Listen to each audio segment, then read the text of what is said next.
Guys, आज की इस वीडियो हम लोग देखने वाले हैं हम इफ़ फार्मूला का यूज़ हम कैसे करते हैं एक्सेल में और उसका यूज़ करने का तरीका क्या है और उसके सिंटैक्स क्या है, कैसे यूज़ कर पाएंगे।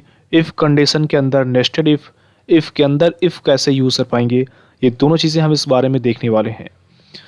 तो यहाँ पे एक कंडीशन दी गई है कि यहाँ पर आप देख सकते हैं ये हमारे पास एक डेटा है यहाँ पर कंपनी का, और यहाँ पे हमें दिखाना है कि अगर ये कैटेगरी में सी है, यहाँ पे आप समझें, अगर यहाँ पे कैटेगरी ए आती है तो आपको शो होना चाहिए 1।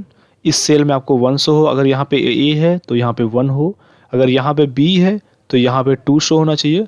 अगर यहाँ पे सी है तो यहाँ पे 3 शो होना चाहिए। कंडीशन ये है, ठीक है। तो हम इसको कैसे शो करा पाएंगे? सबसे बड़ी बात, हमें ये चीज़ें, डेटा को हम कैसे शो करा पाएंगे? इसमें 3 कंडीशन आ चुकी हैं। तो सबसे पहले मैं 2 कंडीशन लगा के दिखाता हूँ आपको, ठीक है। सबसे पहले हम इफ़ का फार्मूला लिखेंगे और यहाँ पे लिखेंगे इफ़, ठीक है। इसको इस तरह से टैब पे प्रेस कर देंगे। लॉजिकल टेक्स्ट आपको दिख रहा है, आपको लॉजिकल टेक्स्ट, आपको किससे लॉजिकल, आपको क्या रहेगा? अगर ये हमारी सेल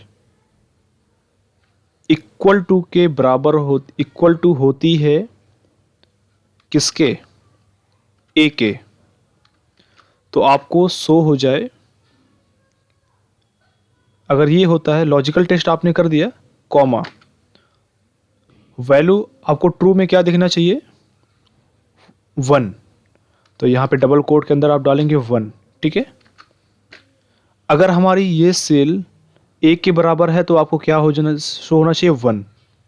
आपका ये पहले लॉजिकल टेस्ट आपने डाला, ये आपको सेंटेंस आपने यहाँ पे डाला और आपकी जो वैल्यू ट्रू होकर आएगी वही होगी। अदरवाइज आपकी जो यहाँ पे कॉमा हम देते हैं तो आपको यहाँ पे वैल्यू इफ़ फॉल्स, अगर ये फॉल्स होती है तो क्या होगा? तो अगर ये कंडीशन ट्रू नहीं होती है, फॉल्स होती है, तो यहाँ पे आपको शो हो जाएगा बी। यहाँ पे मैं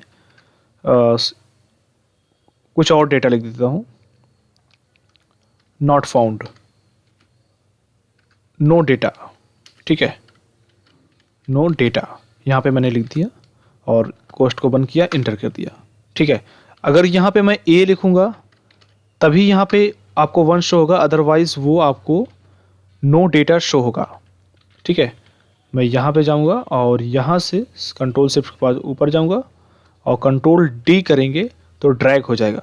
जहाँ जहाँ पर आपको एज शो होगा वहाँ वहाँ आपको 1 शो हो जाएगा। यहाँ पर आप देख सकते हैं, जहाँ जहाँ पर ए है वहाँ वहाँ पर आपको 1 होगा। यहाँ पर देख सकते हैं ए है, और सारी जहाँ पे आपको नो डेटा मिल जाएगा।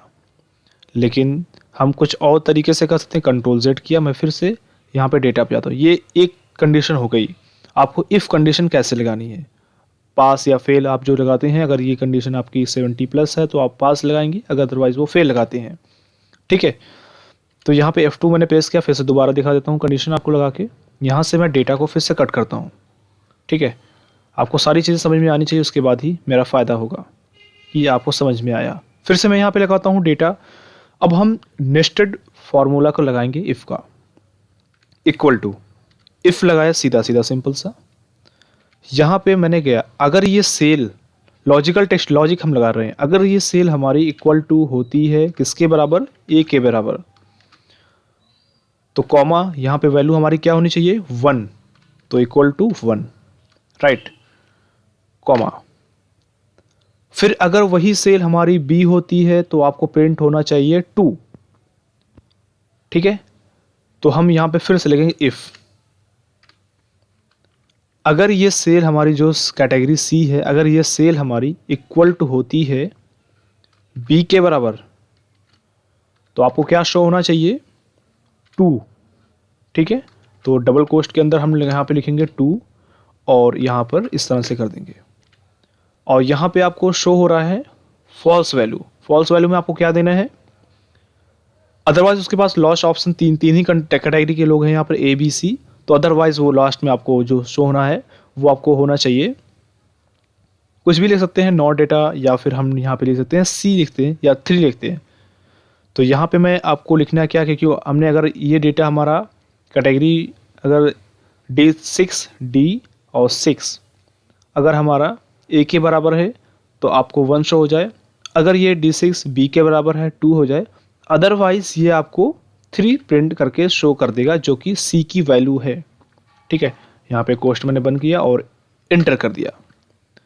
आपको यहाँ पे देखा C है तो आपको 3 प्रिंट हो जाएगा। यहाँ पे मैं जाने के बाद कंट्रोल शिफ्ट और अपर यहाँ से एरो से ऊपर जाऊँगा और कंट्रोल D कर दूँगा और यहाँ पे डेटा आपको शो हो जाएगा।